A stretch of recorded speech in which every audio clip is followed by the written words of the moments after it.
이전에 오래전에는 우리가 주민등록증을 하나 만들려고 해도 옛날에 경찰서에 가서 지문을 찍고 뭐 이렇게 해야 할 때가 있었습니다. 근데 이제 주민등록증 만들기 위해서 뭐 도장 찍기 위해서 경찰서 들어갈 때는 별로 뭐 두렵지 않습니다. 그런데 만약 누가 죄를 짓고 조사를 받기 위해서 경찰서에 들어가는 사람이 있다면 두려울 수밖에 없죠. 죄가 있으면 이 경찰서에 들어갈 용기가 나지 않는 것입니다. 만약 죄를 짓고도 경찰서에 들어가면서 두려움이 없는 사람이 있다면 그것은 아주 잘못된 용기죠. 그건 용기라기보다 만용이다 그렇게 합니다. 그것은 이 양심이 아주 굳어가지고 딱딱해져서 그렇게 된 것이다 할 수 있습니다. 옛적에 대제사장들은 하나님의 지성소에 들어가기 위해서는 담력이 필요했습니다. 왜냐하면 그 들어가는 것도 잘못하면 죽을 수가 있습니다.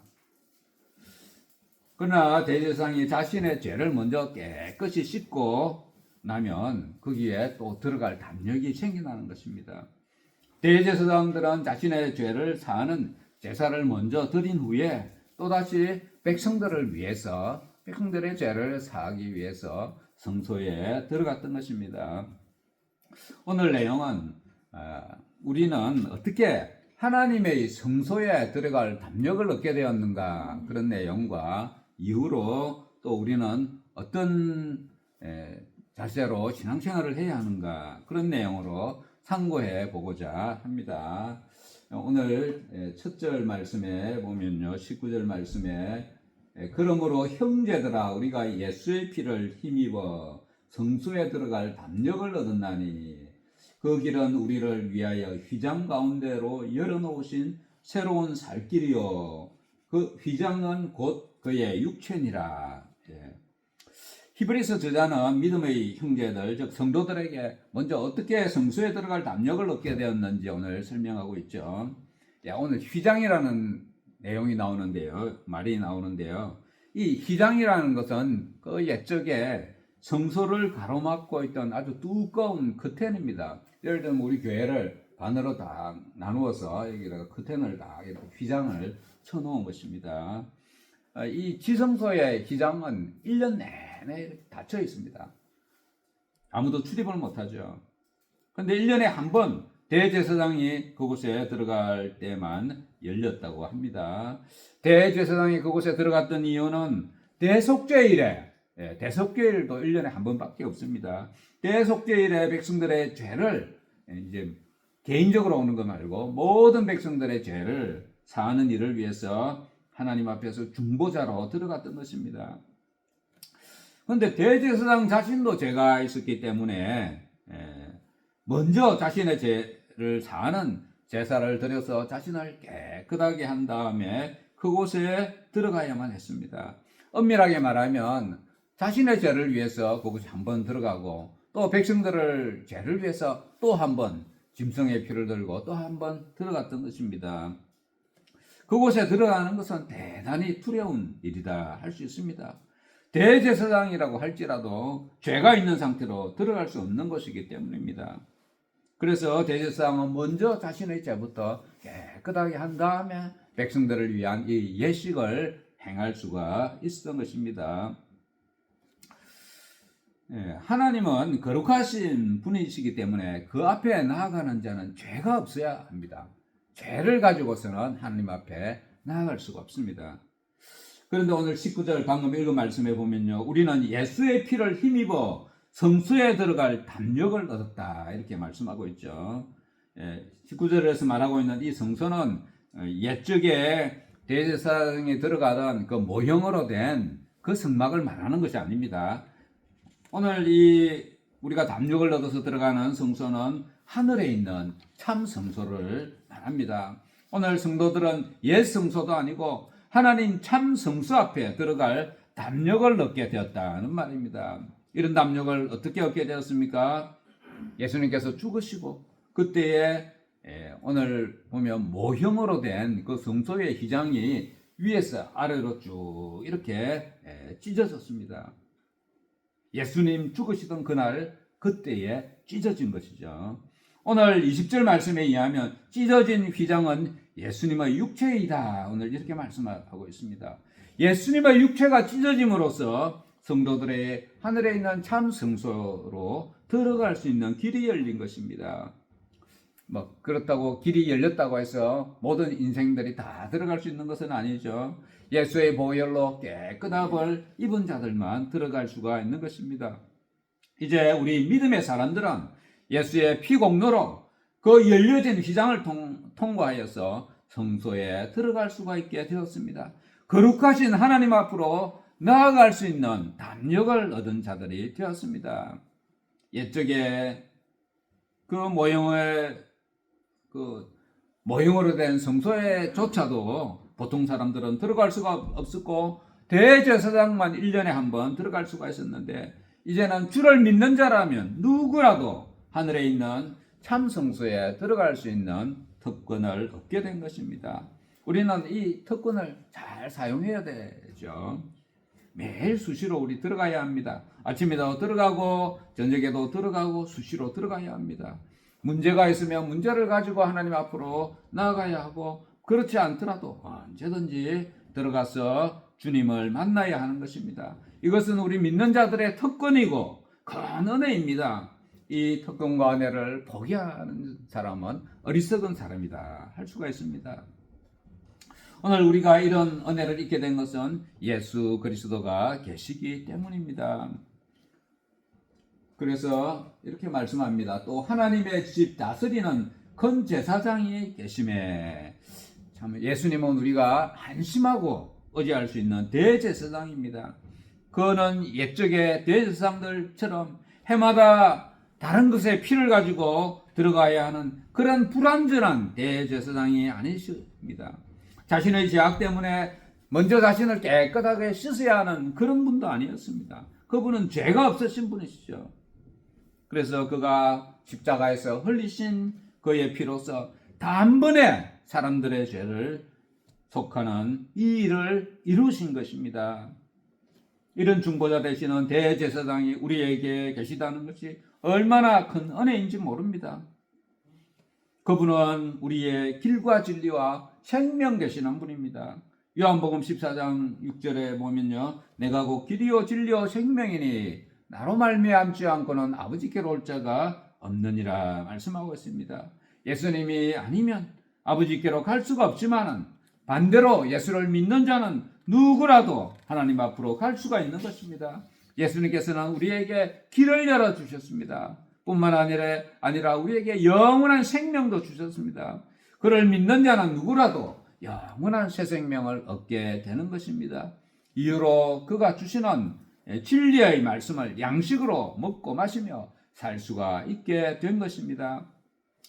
예수님 주시는 진리의 말씀, 생명의 말씀을 귀하게 여기고 날마다 우리 양식을 먹고 살아가야 합니다. 하나님 말씀은 광야 같은 세상을 살아가는데 필요한 제2의 만나입니다. 우리 옛말에 하루라도 책을 읽지 않으면 입안에 가시가 돋는다는 말이 있죠. 이것은 안중근 의사가 옥중에서 한 말입니다. 오늘 우리는 하나님의 말씀을 하루라도 읽지 않거나 묵상하지 않으면 입안이 아니라 우리 가슴 속에 이런 가시 같은 것이 생겨나야 합니다. 그렇지 않으면 우리가 믿는다고 하면서도 문제가 있는 신앙인입니다. 하루 종일 주의 말씀을 읽지 않고 또 일주일 내내 말씀을 읽지 않아도 별 문제 없이 잘 살아간다면 문제가 있는 신앙인이 되는 것입니다. 성도 여러분, 이 세상에서 누구를 의지하면 안심이 되겠습니까? 부모, 형제, 아니면 권세자를 의지하면 마음이 든든하십니까? 우리는 그렇지 못합니다. 그런 잠시 위안이 있을 수도 있지만은 불완전한 것입니다. 길과 진리 되시고 생명 되시는 예수님만이 참된 의지할 분이십니다. 예수님을 의지하며 살 수 있게 된 것을 우리는 늘 감사하며 뿐만 아니라 그 은혜를 누리면서 살아가야 하는 것입니다. 이제 우리는 하나님 앞으로 나아갈 때 불편하고 불안한 마음이 아니라 온전한 마음으로 나아갈 수 있어야 합니다. 오늘 22절 말씀을 우리 함께 읽어보겠습니다. 시작. 우리가 마음의 뿌림을 받아 악한 양심으로부터 벗어나고 몸은 맑은 물로 씻음을 받았으니 참 마음과 온전한 믿음으로 하나님께 나아가자. 예, 이 말씀은 예수 그리스도의 보혈의 공로를 힘입은 자들은 그의 마음이나 양심이 어떻게 변화되는지 말씀해 주는 내용입니다. 옛적에 짐승의 피로 하던 구약의 제사를 통해서는 끝으로는 죄를 용서받았다는 인정을 사람들에게 받았겠지만은 그 사람의 마음까지는 깨끗하게 할 수가 없었던 것입니다. 그러나 예수 그리스도의 보혈의 공로는 사람의 양심까지 온전하게 회복시켜주는 능력이 있습니다. 옛적에 구약의 백성 중에 어떤 사람이 도둑질이나 강도짓을 해서 이웃으로부터 이제 왕따가 된 사람이 있다고 한다면 그는 이제 창피하고 아주 힘들겠죠, 살아가는 것이. 그래서 그는 짐승 한 마리 끌고 성막에 가서 제사장을 통하여서 제사 드리고, 그리고 자신의 손에 입은 사람에게 배상도 해주고, 그러고 나면 이제 주변 사람들이 그 사람을 더 이상 정죄하지는 않겠죠. 그 사람이 짐승 끌고 가서 죄 용서 받은 것도 알고 또 뭐 손해 난 거 배상도 해줬으니까 더 이상 정죄하지 않을 것입니다. 그럼에도 불구하고 그 사람 자신의 마음과 양심은 온전하게 되지가 않는다는 것입니다. 다른 사람들은 자신을 용서했지만 자신의 마음속에는 죄책감이나 또 뭐 상한 자존심 뭐 이런 것들이 사라지지 않는 것입니다. 그런데 예수 그리스도의 보혈의 공로를 힘입는 자는 오늘 말씀해 보면 그 마음의 뿌림을 받게 되고 악한 양심으로부터 벗어나게 된다 말씀하고 있습니다. 예수 그리스도의 보혈의 공로는 사람의 마음에 뿌림이 있다는 것입니다. 이 말은 그의 양심조차 치유되고 회복되는 역사가 일어난다는 것입니다. 이것이 큰 차이입니다. 그래서 오늘 이어서 말씀하시기를 악한 양심으로 벗어나고 몸은 맑은 물로 씻음을 받았으니 온전한 믿음으로 하나님께 나아가자 이렇게 말씀하고 있습니다. 죄를 지은 사실이 있더라도 진실되게 회개하였다면 옛적의 구약의 백성들처럼 양심이 불편하고 괴로워서 움츠러들어서 살 필요가 없습니다. 하나님께서 그 죄악을 기억하지 않습니다. 하나님께서는 그 회개한 심령들, 그 사람의 죄를 동이 서에서 먼 것 같이 멀리 던져버린다. 성경에서 말씀하고 있죠. 본인이 회개하였다면 예수 그리스도의 보혈의 공로 힘입어서 믿음으로 새롭게 살아가야 하는 것입니다. 그런 믿음으로 살고자 할 때 하나님께서 그 사람의 양심까지도 만져주시고 치유하여 주시고 회복시켜 주시는 것입니다. 이전에 도둑질 많이 하고 나쁜 짓 많이 하다가 예수 믿고 나서 교회의 직분을 받아 열심히 살거나 목사가 되어서 주의 일을 하는 사람들도 많이 있습니다. 어떻게 그렇게 될 수가 있겠습니까? 예수 믿고 죄 씻음 받고 악한 양심으로부터 벗어났기 때문에 그렇게 될 수가 있는 것입니다. 물론 이전에 자신의 죄악된 삶들이 종종 생각날 수도 있죠. 그러나 하나님의 은혜는 그 사람이 그것으로 인해서 더 이상 움츠리거나 매여 살지 않도록 하는 것입니다. 우리 과거의 죄악으로 인해서 움츠러들었던 마음과 양심을 이제 예수 믿는 사람은 툴툴 털고 이제 회복시켜 주시는 것입니다. 이것이 예수 그리스도의 보혈의 능력인 것입니다. 오늘 말씀에서는 온전한 믿음으로 하나님께 나아가자 권면하고 있습니다. 우리는 이제 과거의 삶이 어떠했든지 그것에 얽매이지 않아야 하고 깨끗한 마음과 주만 의지하는 온전한 믿음으로 하나님께 나아가는 삶을 살아야 합니다. 그렇게 할 수 있도록 은혜 주셨으니 그 은혜를 놓치지 말고 붙들고 담대한 마음으로 나아가면 되는 것입니다. 이제 죄에서 깨끗함을 입고 악한 양심에서 벗어난 성도들에게 오늘 몇 가지를 권면하고 있습니다. 우리 23절 말씀도 함께 읽어보겠습니다. 시작. 또 약속하신 이는 미쁘시니 우리가 믿는 도리의 소망을 움직이지 말며 굳게 잡고 예수를 믿고 악한 양심에서 벗어나고 몸을 맑은 물로 씻은 자들에게 오늘 세 가지를 권면하고 있습니다. 첫째, 소망을 굳게 붙들으라 이렇게 말씀하고 있습니다. 이제 온전한 마음으로 하나님께 나아갈 자격이 생겼는데, 그렇다면 그런 사람들이 소망이 바뀌는 것이 마땅합니다. 이전에는 세상에 소망을 두고 살았는데 이후로는 그런 소망이 별 볼 일 없는 것으로 느껴지게 되는 것입니다. 그것은 가치관이 바뀌기 때문입니다. 누가복음 6장 20절 이후에 말씀해 보면요, 예수님께서 제자들에게 말씀하시기를 가난한 자는 복이 있나니 하나님의 나라가 그들의 것임이요 이렇게 말씀하고 있습니다. 예수님께서는 이 땅에서 부자가 복이 있다고 결코 말씀하지 않습니다. 이전에는 부자가 복 있는 사람인 줄 알았는데 예수 믿고 나니 생각과 가치관이 바뀌게 된 것입니다. 예수님께서는 이 땅에서 지금 우는 자가 복이 있나니 이후에 그들이 웃게 되리라 말씀합니다. 이 땅에서 그냥 행복해하고 즐거워하고 부러움 없는 자들이 복이 있다 이렇게 말씀하시지 않는다는 것입니다. 뿐만 아니라 부유한 자들을 향해서는 너희 부유한 자여 너희는 너희 위로를 이미 받았도다. 예, 부유한 자들은 이 땅에서 위로 이미 받았다. 예수님 말씀하고 계십니다. 그리고 그들에게 화가 있을 것이다 말씀하고 있는 것입니다. 하나님은 믿지 않고 이 땅의 부에 취해서 살아가는 사람들에게 화가 있을 것이라 말씀하는 것입니다. 너희 배부른 자여 너희가 줄일 것이고 지금 웃는 너희들은 애통하며 울게 될 것이다 말씀하고 계십니다. 예수님께서는 사람들이 가지고 있던 생각과 가치관 이걸 완전히 바꾸어 놓았습니다. 그런데 우리나 옛적의 가치관을 따라 살아가는 사람이 있다면 안 되는 것이죠. 그것은 결국은 망하는 인생으로 가는 것입니다.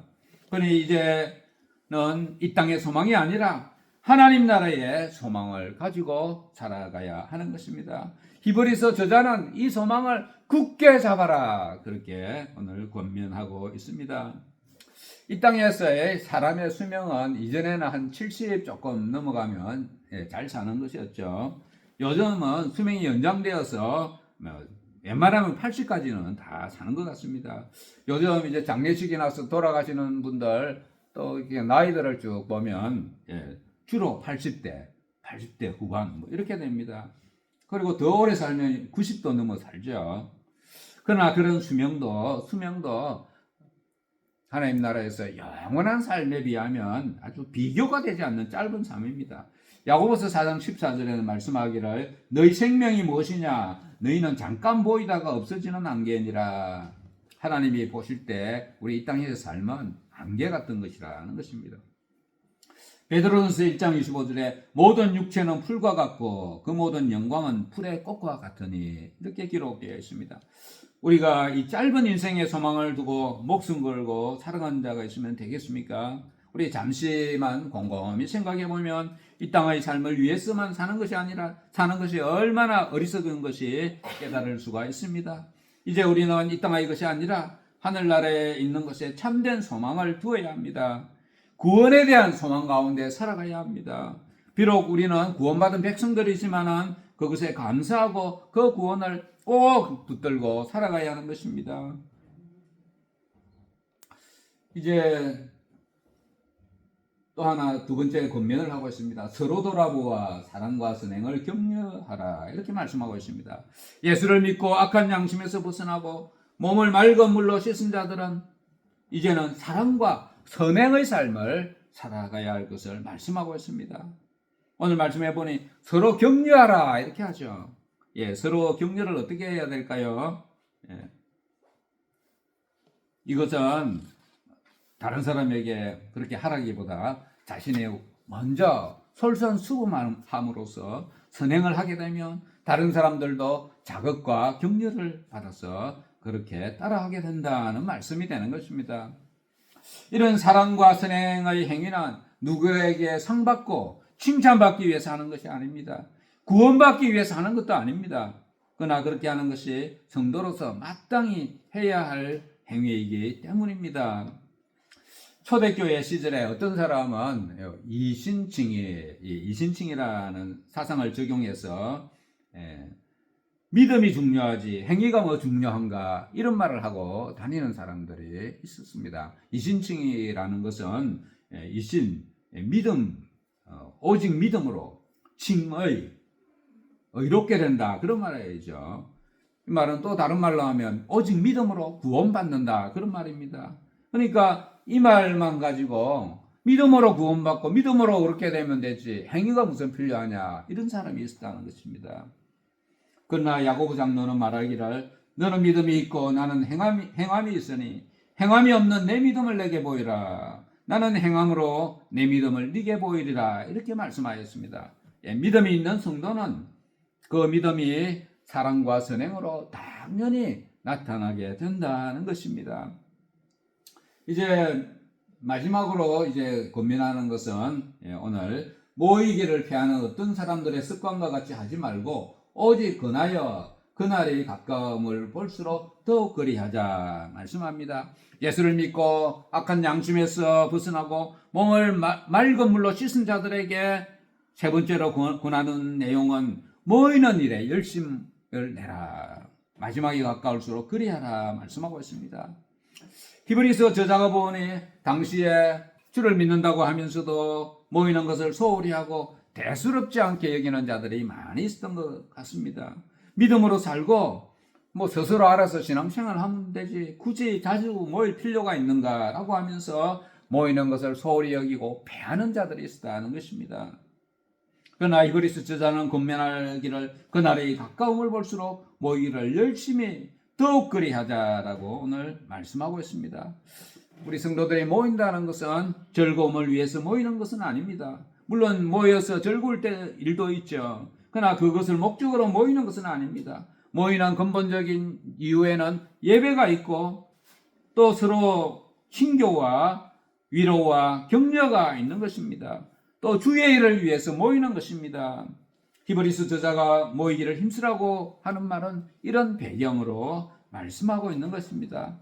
그때나 지금이나 우리 성도들은 모이는 일에 열심히 있어야 합니다. 예배와 찬송과 기도에 열심히 있어야 합니다. 주님을 사모하는 마음으로 교회를 사랑하는 마음으로 그렇게 해야 하는 것입니다. 마지막 때가 가까워오고 있으므로 기회가 되는 대로 또 열심히 예배와 모임에 참여해야 하는 것입니다. 오늘 말씀을 맺도록 하겠습니다.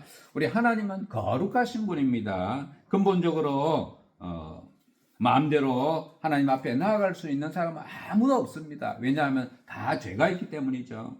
죄가 있는 인간은 하나님 앞으로 나아갈 수가 없습니다. 하나님 앞으로 나아간다는 것은 두렵고 떨리는 일입니다. 구약 백성들은 하나님께서 시내산에 강림하실 때 율법을 위해서 강림하셨죠. 멀리서 그 강림하시는 그 영광만 쳐다봤는데 예수는 하나님의 모습은 보이지 않습니다. 그 영광, 소리들, 하나님의 음성 이런 것만 들렸음에도 아주 벌벌 떨었죠. 이후의 백성들은 하나님께서 자신들에게 직접 말씀하시지 마시고 제발 모세를 통해서 말씀해 주세요. 이런 간청을 하였습니다. 그 경험이 얼마나 두려웠던지 그렇게 했던 것이죠. 옛적의 대제사장들도 백성들이 죄를 대속하기 위해서 1년에 한 번씩 들어갈 때도 짐승의 피로서 먼저 자신을 정결하게 한 다음에 또 백성들을 위해서 지성소에 들어갈 수가 있었습니다.